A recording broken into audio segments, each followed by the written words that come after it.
함께 보실 하나님 말씀은 구약성경 출애굽기 40장입니다. 오늘 출애굽기 마지막 장을 읽게 되는 날인데 40장도 1절부터 38절까지 길게 되어 있습니다. 다 읽기는 시간이 제한이 되고 1절부터 16절까지만 봉독하고 나머지는 말씀을 통해서 함께 또 살펴보도록 하겠습니다. 출애굽기 40장 1절부터 16절까지 말씀 함께 봉독하겠습니다.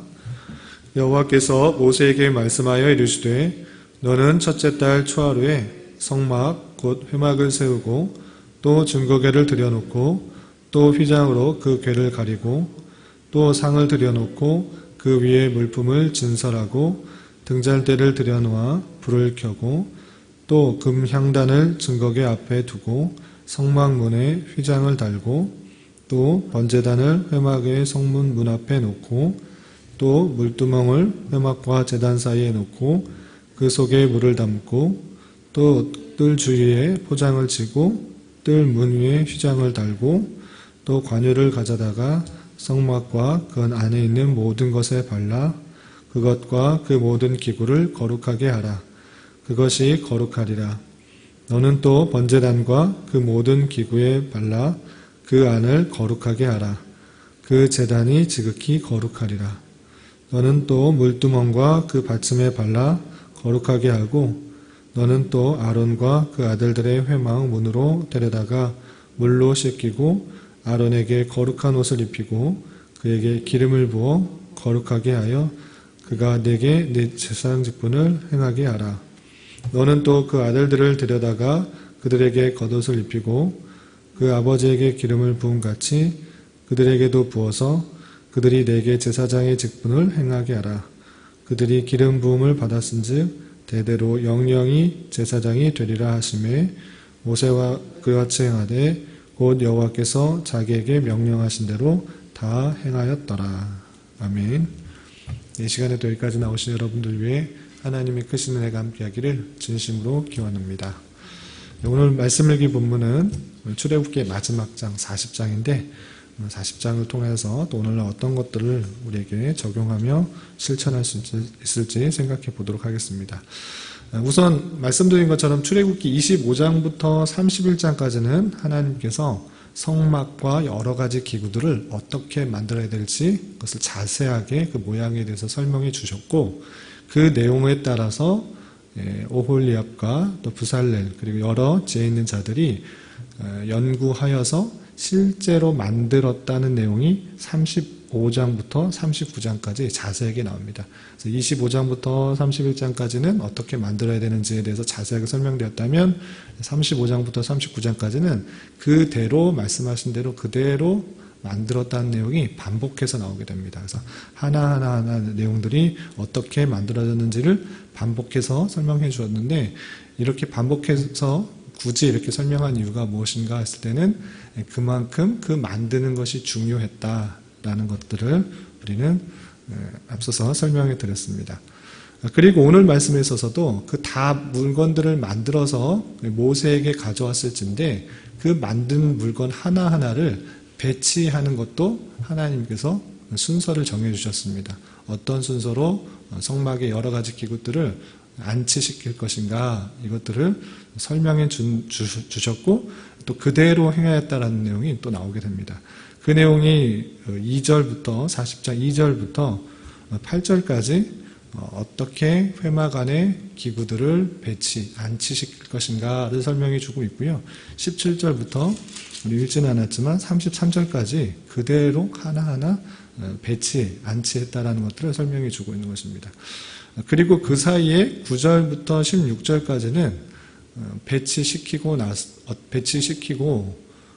배치시키는 방법을 말씀해 주신 다음에 그 기구들에게 관유를 부어서 거룩하게 구별해라 라고 되어 있습니다. 그리고 그런 기구들뿐만 아니라 대제사장인 아론 그리고 그의 아들들 제사장이 될 그 사람들도 다 기름을 부어서 거룩하게 부어서 대대로 제사장의 직분들을 이어나갈 수 있도록 하신 말씀들이 있습니다. 그 내용들을 한번 좀 살펴보도록 하겠습니다. 우선 2절에서 보면 너는 첫째 달 초하루에 이렇게 되어 있는데 여기서 첫째 달이라고 했을 때 어느 첫째 달인가 그 연도가 안 나왔는데 그것이 연관되어서 살펴볼 때 17절을 보면 그것이 언제 첫째 달인 것을 알 수 있습니다.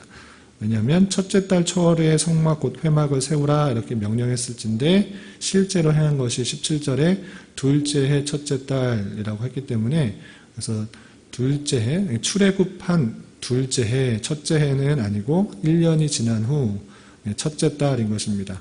그러니까 하나님께서 시내산에서 이런 말씀들을 주셨을 때가 출애굽한 지 3달 정도 지났습니다. 그러니까 3달 이후에 하나님께서 그런 말씀들 어떻게 만들어야 될지를 알려주셨는데 그러니까 9개월 정도 걸려서 대략적으로 9개월 정도 되는 기간 동안에 이런 모든 기구들을 만든 것으로 생각할 수 있습니다. 그래서 9개월 정도 되는 기간에 이런 모든 것들을 만들고 그 다음에 첫째 달, 둘째 첫째 달에 첫째 달 초하루에 성막 곧 회막을 세우라 이렇게 되는 것입니다. 이렇게 성막을 세우고 어떻게 그 기구들을 안치하는 것인가 3절에서 보면 증거궤를 들여놓고 휘장으로 그 궤를 가리라 되어 있고요. 또 4절을 보면 상을 들여놓고 그 위에 물품을 진설하고 또 등잔대를 들여놓고 불을 켜고 또 5절 보면 금향단을 증거궤 앞에 두고 성막 휘장에 달고 이런 식으로 되어 있습니다. 그러니까 쭉 그 순서들 보면 회막을 만들어 놓고 증거궤, 그 다음에 상이라는 것은 진설병상인 것입니다. 그 다음에 등잔대, 향단, 번제단, 물두멍 이런 식으로 그 다음 마지막에 포장을 친 맨 뜰 주위에 포장을 치는 순서로 되어 있습니다. 이 순서대로 하나님께서 성막에 여러 가지 것들을 안치시키도록 했을진데 그 말씀 그대로 한 내용이 17절부터 이어집니다. 17절 보면 둘째 첫째 달 곧 그 달 초하루에 성막을 세우니라 라고 말하면서 하나님께서 말씀하신 그때에 바로 세운 것을 알 수 있습니다. 2절에 첫째 달 초하루에 성막을 세우라 라고 했는데 실제로 17절에 보면 둘째 해 첫째 달 곧 그 달 초하루에 성막을 세웠다라고 실제 행한 내용이 나오고요. 우리 3절에 증거궤를 들여놓으라 이렇게 되어 있는데 20절에 보면 증거판을 궤 속에 넣고 채를 궤에 꿰고 속죄소를 그 위에 두고 라고 하는 것처럼 이 증거궤를 들여놓았을 때 어떻게 증거궤를 들여놨는지 구체적으로 설명하고 있는 것을 볼 수 있습니다. 그리고 그 마지막에 21절 마지막을 보면 여호와께서 모세에게 명령하신 대로 됐다라고 되어 있습니다. 그리고 증거궤 다음에 상을 들여놓으라 이렇게 되어 있는데 4절 보면 그 내용이 22절에 있습니다. 22절 보면 또 회막안 곧 성막 북쪽으로 휘장 밖에 상을 놓고 또 여호와 앞에 그 상에 떡을 진설하니 라고 되어 있습니다.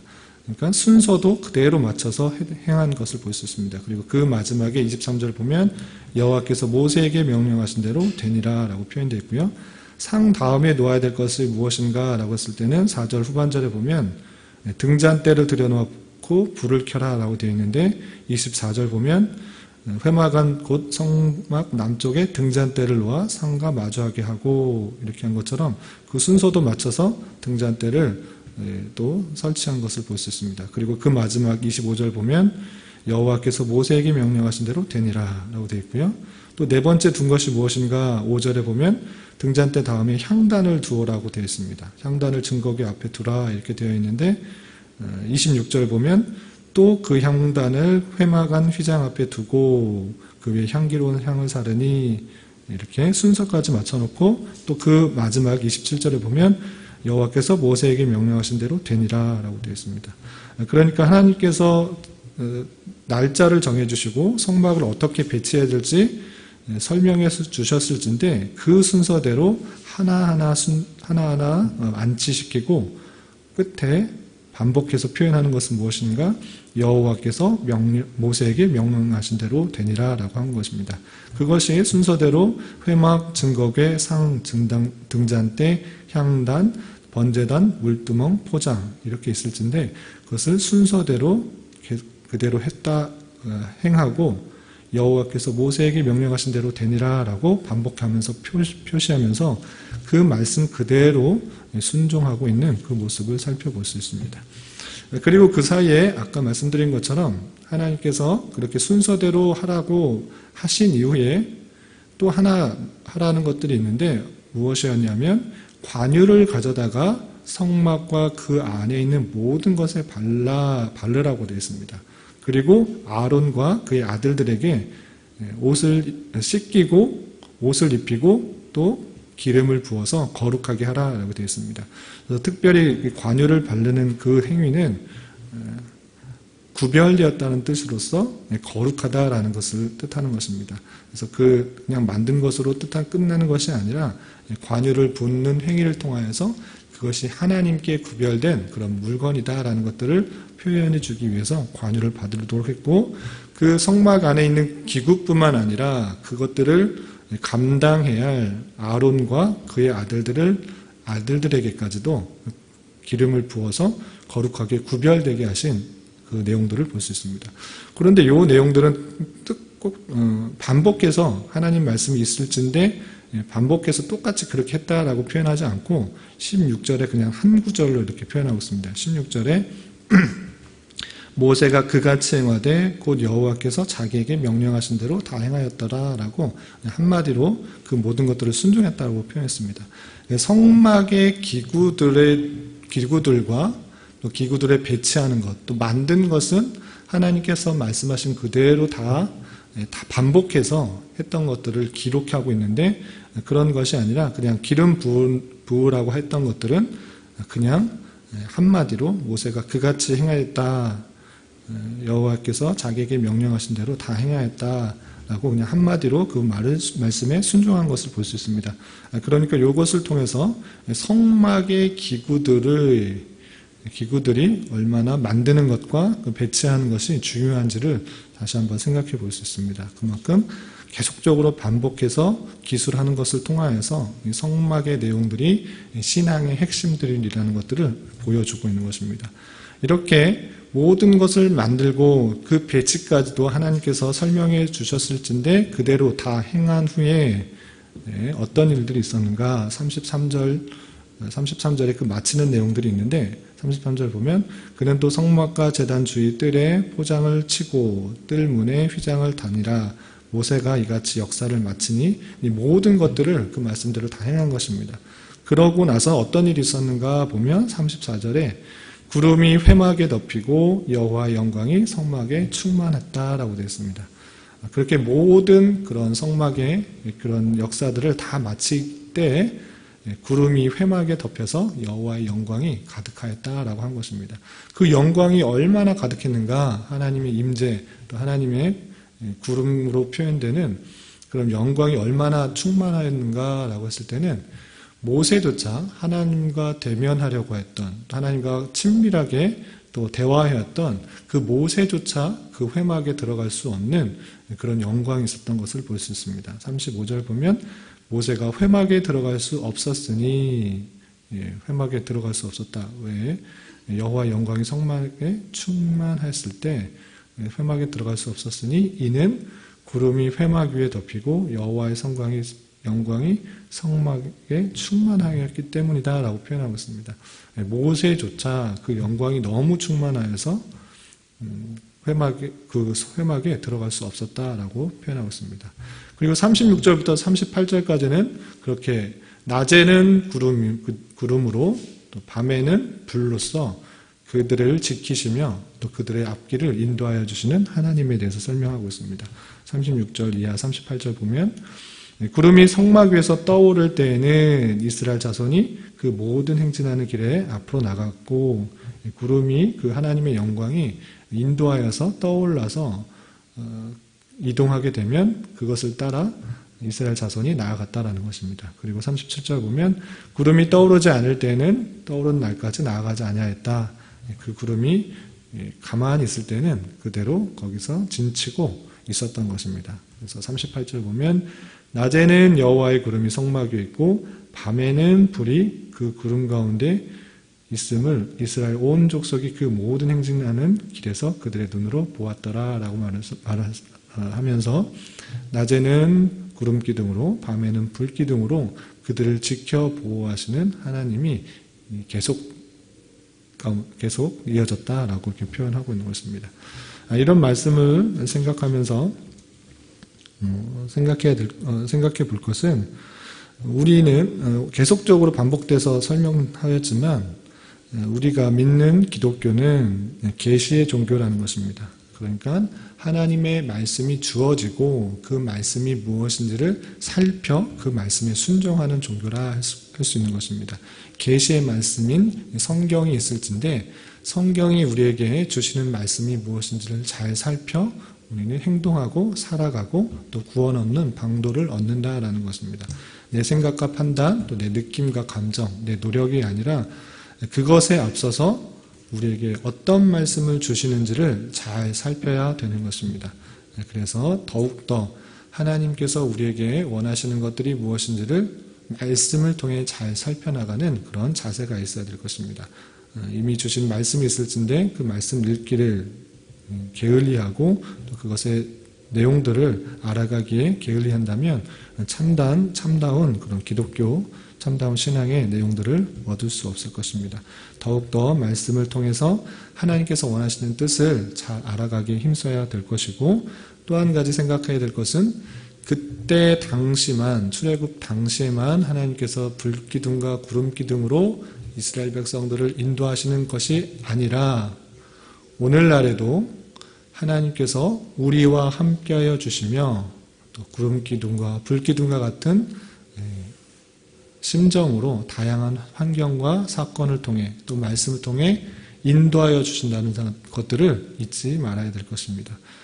성막 그리고 회막이 그들 가운데 있다라는 뜻은 무엇인가? 하나님께서 그것들을 만들지 않으셔도 상관없지만 그들과 함께 하여 주신다는 것들을 늘 잊지 않도록 하기 위해서 그들 가운데 이 성막, 회막을 짓도록 하신 것입니다.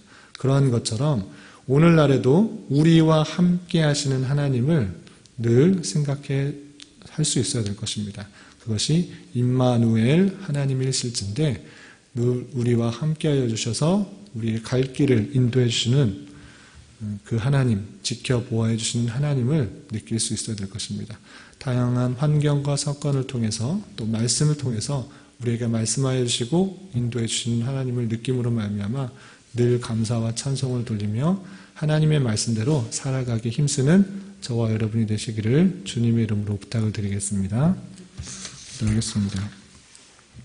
하나님 아버지 감사합니다. 오늘 말씀을 통해 주님의 말씀하신 대로 명령하신 대로 모든 성막을 제작하고 기구들을 배치하는 내용을 대하였습니다. 우리 믿는 종교가 계시의 종교요 말씀의 종교임을 다시 한번 잘 생각하게 하여 주시고 주님 주시는 말씀에 귀 기울이며 그 말씀에 순종하며 살아가기에 힘쓰게 하여 주시옵소서. 또한 주님께서 우리를 구름기둥과 불기둥으로 인도해 주심을 믿고 말씀과 여러 가지 상황으로 말씀해 주시는 하나님의 인도하심에 민감하게 반응하며 살아가게 하여 주시옵소서. 주님, 계속되는 코로나19 바이러스로 인해 많은 피해가 발생하고 있습니다. 저희들의 죄악을 용서하여 주시고 주님 긍휼히 여겨주시사 더 이상 확산되지 않도록 긍휼을 베풀어 주시옵소서. 이 기회를 통하여 이 땅의 교회가 더욱 주님 앞에 회개하며 겸손히 주님의 뜻을 간구하며 하나님 말씀에 순종하며 살아가게 하여 주시고 이를 담당하는 많은 관계자들에게도 지혜와 능력을 더하셔서 이 모든 것들을 잘 감당하게 하여 주시옵소서. 특별히 주님께서 이곳에 교회를 개척하도록 인도하여 주셨사오니 지치고 피곤한 영혼들이 진리의 말씀으로 힘을 얻고 위로를 얻으며 또 이 지역사회의 구원의 방주 역할들을 잘 감당하게 하여 주시옵소서. 주님, 교회 내 경제적으로, 육체적으로, 정신적으로 힘들고 어려워하는 지체들이 있습니다. 겪고 있는 상황 속에서 주님의 신실하신 섭리의 손길들을 느낄 수 있도록 인도하여 주시옵소서. 이 시간 각자 가지고 나온 기도 제목 주님께서 들으시고 가장 선한 것으로 응답하여 주시옵소서. 예수님의 이름으로 기도드리옵나이다. 아멘.